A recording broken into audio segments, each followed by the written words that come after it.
Extracto del libro Sensei 4, Anastasia Novik. La Virgen María o María Magdalena. El encuentro de Jesús con María Magdalena. Cuando Jesús volvió de Oriente, visitaba a menudo las distintas poblaciones costeras del lago Tiberíades, entre ellas Migdal El, donde vivía María. Esta antigua ciudad se encuentra en el camino entre Cafarnaúm y Tiberíades, a donde Jesús había acudido a menudo.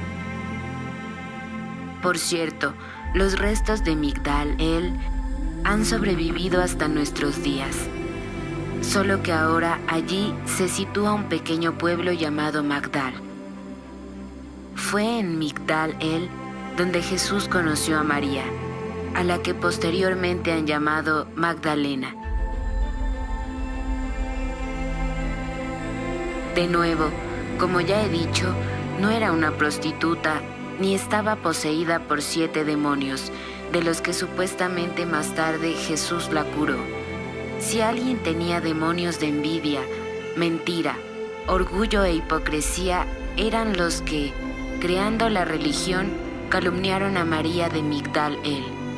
En realidad, era pura, hermosa, inteligente, desinteresada y misericordiosa. Descendía de una familia rica, pero renunció voluntariamente a todos los privilegios y a la posición social para estar con Jesús y ayudarle. María Magdalena fue la primera de los discípulos de Jesús. María Magdalena era pura en cuerpo y alma, como una gota de rocío matutino en el sol brillante de Cristo. Pero, al parecer, demasiado fuerte era el odio hacia ella de quienes exaltaban el orgullo de Pedro, el amante de sí mismo, y aumentaban el poder de Pablo, el impostor, porque con este veneno envenenaron la verdad en su misma fuente. Sin embargo, María Magdalena fue y sigue siendo una luz en el altar del amor de Cristo. El grupo de verdaderos discípulos de Jesús incluía tanto a hombres como a mujeres, y era un grupo inusual, con un ambiente de libertad e igualdad. Era un grupo que seguía el modelo del círculo íntimo de Imhotep. Además, precisamente una mujer, María Magdalena, fue primera entre los discípulos de Jesús, a la que llamó sucesora de su enseñanza, su mensajero, que en griego suena como apóstolos.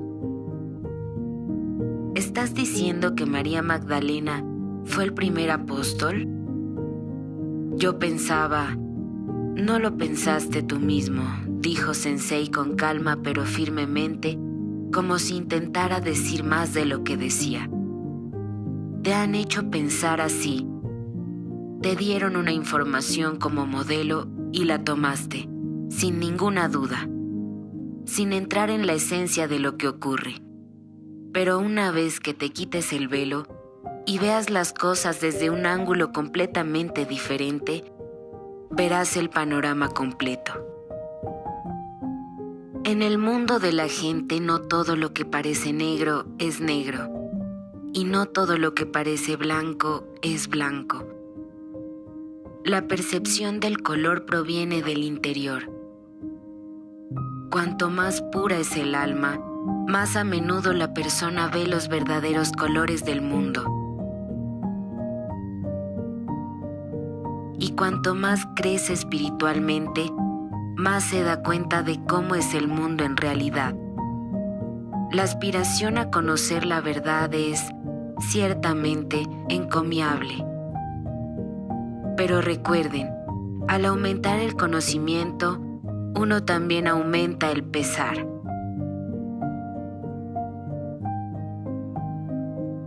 ¿Por qué se la llamó Magdalena? Probablemente se le dio el nombre de la ciudad de Migdal El donde vivía. En absoluto, objetó Sensei. Es mucho más serio que eso. En el Evangelio de Mateo, en el capítulo 16, versículos 13-26, se conservó una trama que se basó en una historia real, solo que su protagonista no era Pedro, sino María. En una ocasión, Jesús preguntó a sus discípulos quién creían que era, es decir, cómo lo consideraban. Los discípulos respondieron que creían que era el Maestro, y solo María, comprendiendo en ese momento que la pregunta provenía de su ser, respondió: «Tú eres Jesús, el Hijo de Dios». Y entonces Jesús le dijo: «Bendita seas, María, porque no es la carne ni la sangre quien te ha revelado esto, sino mi Padre que está en el cielo. Y yo te digo que tú eres la Mágdala de mi iglesia, y las puertas del infierno no prevalecerán contra ella». Por eso empezaron a llamar a María Magdalena. Y no es porque sea de la ciudad de Migdal-el, es simplemente que en arameo Magdala significa torre. Para los iniciados, Magdala de la iglesia de Jesús, torres de Shambhala, pilares de la fe. Son conceptos similares, que significan personas especiales a las que se les revela y confía el conocimiento de Shambhala. En diferentes épocas, en diferentes idiomas, estas personas fueron llamadas de manera diferente, pero la esencia no cambia por esto. Los antiguos eslavos, por ejemplo, las llamaban Beshi, que significaba pilares del conocimiento, lo mismo que torres de Shambhala. No es casualidad que aún hoy en día la palabra Pesha haya conservado en su designación entre varios pueblos conceptos tan diferentes a primera vista como torre, conocedor y sabio. Así que, si hablamos de María Magdalena, ella fue la discípula más cercana, a la que Jesús no solo confió el conocimiento secreto, sino que también le entregó lo que hoy la gente llama el grial, que de hecho es la fórmula adaptada del sonido primario. Se trata de las mismas llaves del reino de los cielos, de las que Jesús dijo: «Yo te daré las llaves del reino de los cielos, y lo que ates en la tierra será atado en los cielos, y lo que desates en la tierra será desatado en los cielos». En la última cena, antes del arresto de Jesús, tuvo lugar un acontecimiento realmente muy significativo que sigue siendo un misterio oculto hasta el día de hoy. El hecho es que fue en esta cena cuando Jesús entregó el grial a María Magdalena. Y ocurrió esto de la siguiente manera. Jesús sabía que ya había sido traicionado y que los que lo habían traicionado estaban presentes en esta cena. Así que empezó a decir a sus discípulos lo que tendrían que hacer sin él. Pero viendo que estaban apenados, incluida María Magdalena, que estaba sentada a su derecha, Jesús dijo: «¿Por qué estáis triste por mi cuerpo?». Y partiendo el pan en trozos en su plato de madera, comenzó a distribuirlo a sus discípulos con las palabras: «Comed, porque esto es lo mismo que mi carne». Luego vertió vino en su cáliz de madera y se la dio de nuevo a sus discípulos con las palabras: «Bebed, porque pronto este cáliz contendrá mi sangre».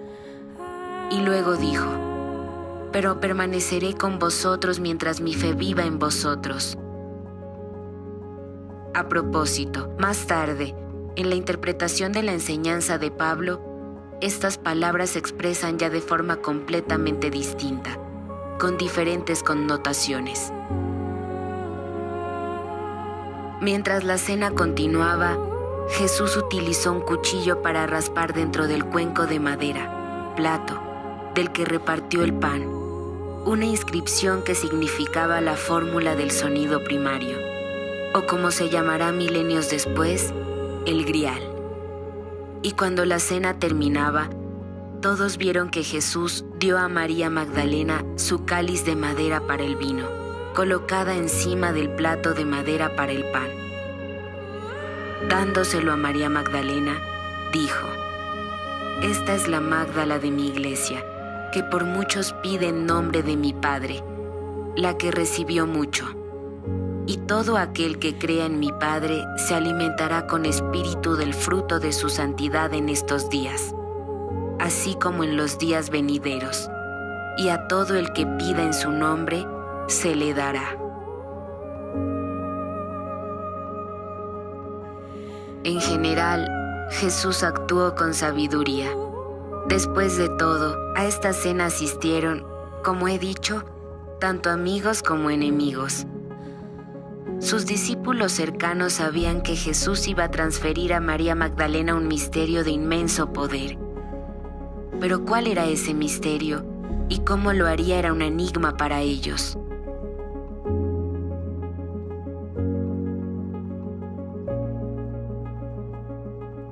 Solo María Magdalena, iniciada en este conocimiento, comprendía todo el valor de la inscripción en el plato de madera que Jesús le había dado, cubierto con el cáliz de vino. La sabiduría de Isa consistía también en que con esta acción él, de hecho, había protegido prudentemente a la propia María del peligro, pues muchos pensaron que este gran misterio estaba de alguna manera relacionado con este cáliz para el vino. Y después de la crucifixión de Jesús, cuando unas gotas de la sangre de Jesús cayeron en este recipiente, ya muchos creyeron que esto era exactamente lo que Jesús se refería. Y más aún porque José de Arimatea, que tenía este cáliz en sus manos, abandonó apresuradamente Judea después de este acontecimiento, llevándose este objeto. Los francmasones organizaron toda una cacería tras él, suponiendo que había llevado consigo algo que fue dotado de fuerza para conceder el poder sobre el mundo, como Jesús había insinuado.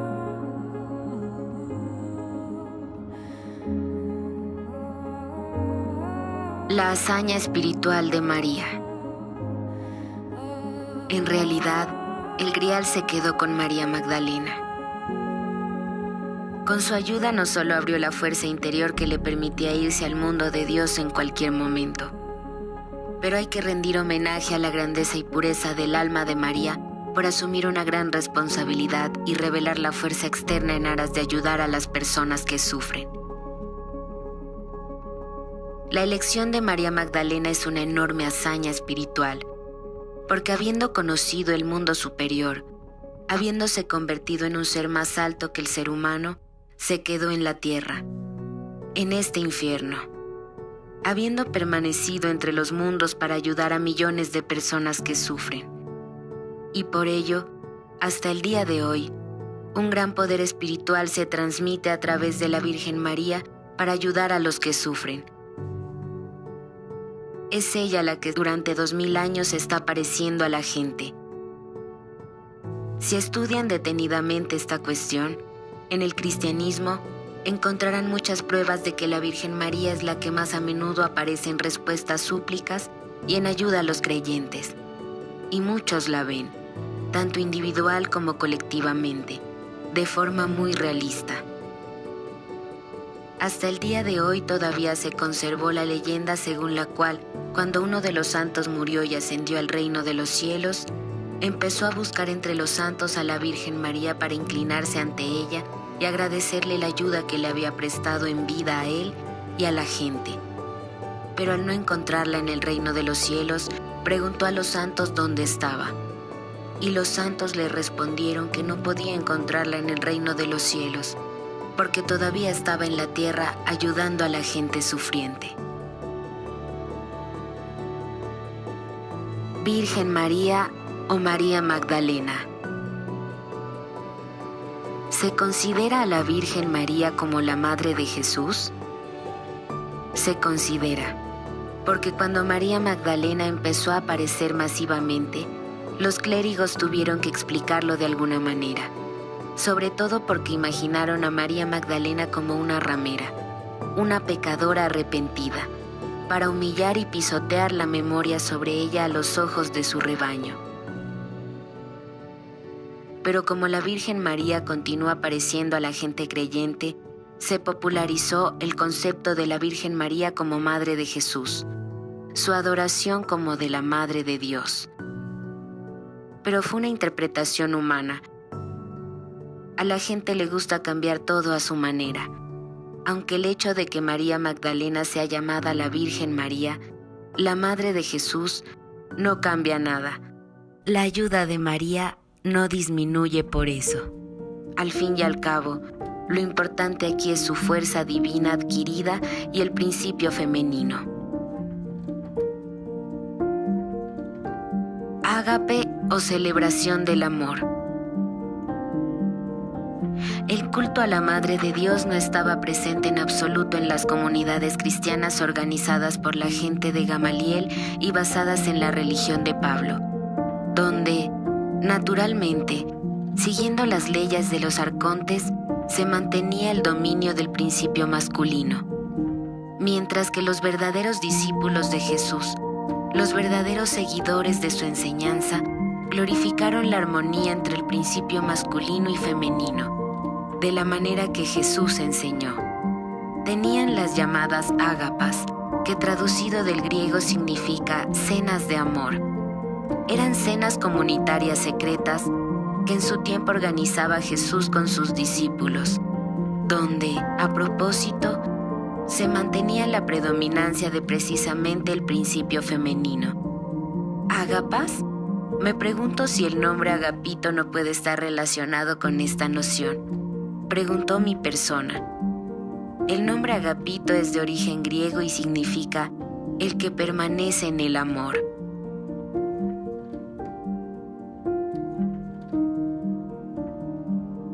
El poder divino creativo femenino. No entiendo. ¿Qué tiene el principio femenino para que Jesús le haya dado tanta importancia? En el principio femenino se esconde la fuente de la fuerza vital, y si se descubre, solo puede abrirse en el aspecto espiritual, en la expresión del grado más elevado del amor. Entonces se manifiesta un inmenso poder, que puede ser utilizado para las buenas acciones y también permite entrar en contacto con el nirvana. ¿Por qué las antiguas leyendas de diferentes pueblos del mundo asociaban esta fuente de fuerza vital con la inmortalidad? Porque es la fuerza creadora de Alad. La fuente de esta fuerza vital está implicada en la creación original del mundo y en la creación de los seres que habitan el universo, en la creación de la misma tierra y de su principal fuerza creadora, el agua. Por lo tanto, en el principio femenino se esconde una fuente muy poderosa de fuerza vital. La Virgen María es nombrada como la fuerza espiritual revitalizante y la encarnación del verdadero conocimiento. Ella es llamada la sabiduría de Dios, la pintora de todo, la madre de la creación, sobre la cual la Biblia dice que ella es el aliento del poder de Dios y una pura efusión de su gloria. Ella es un reflejo de la luz eterna y un espejo inmaculado de la obra de Dios. Ella es una, pero puede todo y, estando en sí misma, renueva todo y de generación en generación entrando en las almas santas, prepara a los amigos de Dios y a los profetas. El poder espiritual de la Virgen María se compara con la puerta del cielo. Ella es nombrada portadora de la deidad, el alma del mundo, providencia de Dios, encarnación del Logos.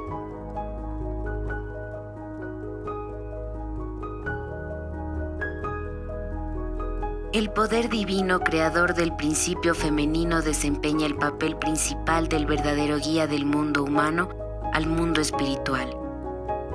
Fluye a través de las principales imágenes femeninas del cristianismo, de la Virgen María, María Magdalena, La gente separa las imágenes, pero su esencia es la misma, el amor divino. La Madre de Dios que a través del amor restablece en la persona la comunicación con Dios. A través del alma restaura la conexión anterior con Él. Es la bendita fuerza espiritual del amor y la creación de la Madre de Dios la que es la principal fuerza ejecutiva y conductora de Dios.